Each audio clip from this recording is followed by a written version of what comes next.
It's a pretty big word. One might definitely need to look up in the dictionary in order to spell it correctly. But what do you think of when you hear it? Schizophrenia. Do you feel scared, confused? Do you imagine a man with desperate eyes and crazy hair talking to himself?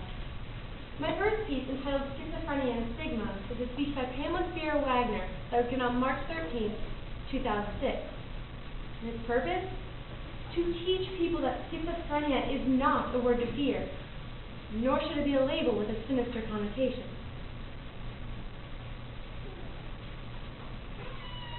I could be your daughter or your son, your sister or your brother, your mother or your father, your friend or your neighbor. I suffer from schizophrenia. For decades, I've lived along with almost 3 million other people in a desolate, dark little room with a padlock on the door. The room is stigma, the darkness is fear, and the lock is ignorance. Did you know that stigma originally meant a brand from a hot iron that they would burn into a wrongdoer's face as a mark of shame? This is the reason why so many young people won't take their medication. Because it brands them as different. It sets them off from their peers. But all of us with schizophrenia are stigmatized when people mock mental patients or schizos, or imply that we are axe murderers just waiting to happen. I want to speak to you today, having had schizophrenia for decades, to break down the walls of fear and suspicion, unburden you, and open that door. I'd like to tell you some reasons why medication compliance is such a difficult issue, and a little bit about how I began to recover. Medication. What a struggle. I was never going to take medication. Medication meant I was sick. I hated the label. I hated the very idea of a label. But I hated the side effects most. Never mind what medication did for me. What about what it did to me? For starters, there was dullness, deadness, lack of motivation, feelings of impending doom. Then, not being able to swallow my own saliva, a 60 to 70 pound weight gain. Stiffness or shaking, agonizing internal restlessness, movement disorder. Need to go on? Well, given all of that, what would you do? Time after time, I stopped taking my medication. First one pill, then another, and another. Predictably, I became psychotic again. People with schizophrenia are faced with this all the time. Either they stay psychotic or they suffer side effects that sometimes can be as bad or worse than the illness itself. In September 2004, voices compelled me to pour lighter fluid all over my left leg and set it on fire. I had third-degree burns, skin grafts, the whole terrible shebang. February 2005. In the hospital again.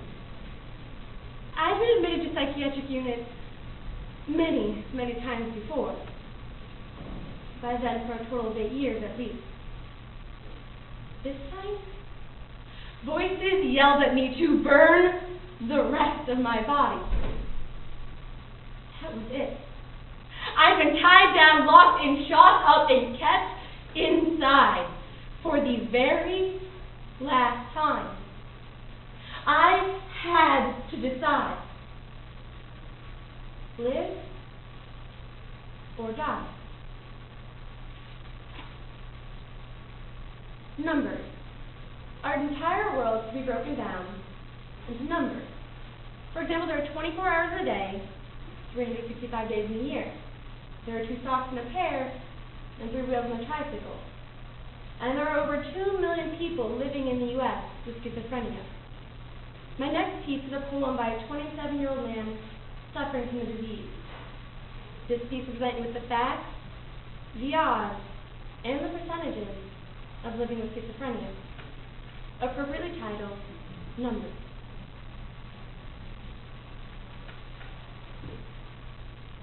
They say 1 in 100 contract it. That's 1% that turns schizophrenic at some point during their lives. The recovery rate is only 3 in 5.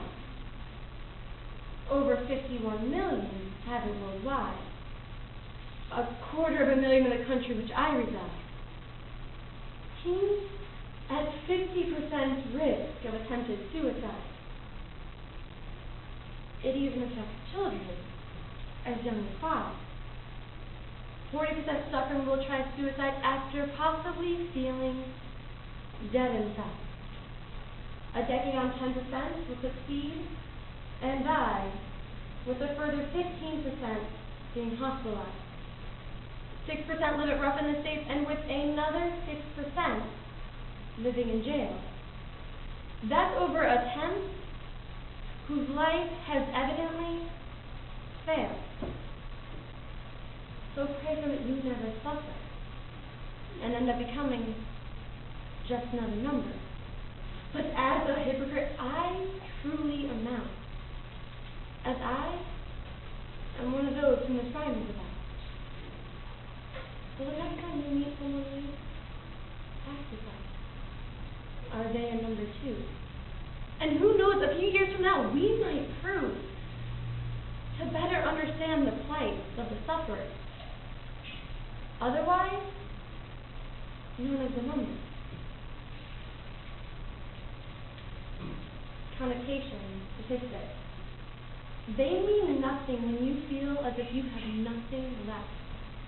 When you feel as if you are the only one in the entire world living with schizophrenia. My final piece is an excerpt from the novel 5 Lost Years by Christina Alexander. It depicts the struggles, and the vulnerabilities, and the secrets behind living with schizophrenia.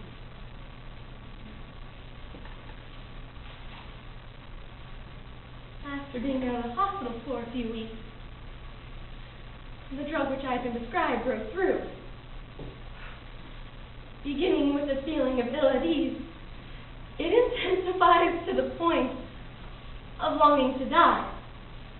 My whole world collapses around me. I had been hoping, I had been praying that this would be the drug to cure me of my anxiety attack. But as I lay in my bed at night, I could feel the hundreds of bugs crawling all over my body.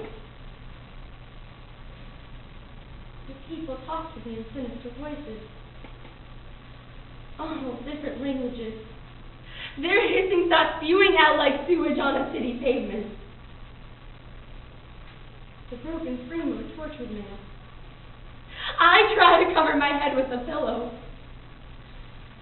But there in my head, soon I can't take it any longer. I scream from the top of my lungs. My mother quietly opens the bedroom door. Pain is written all over her face.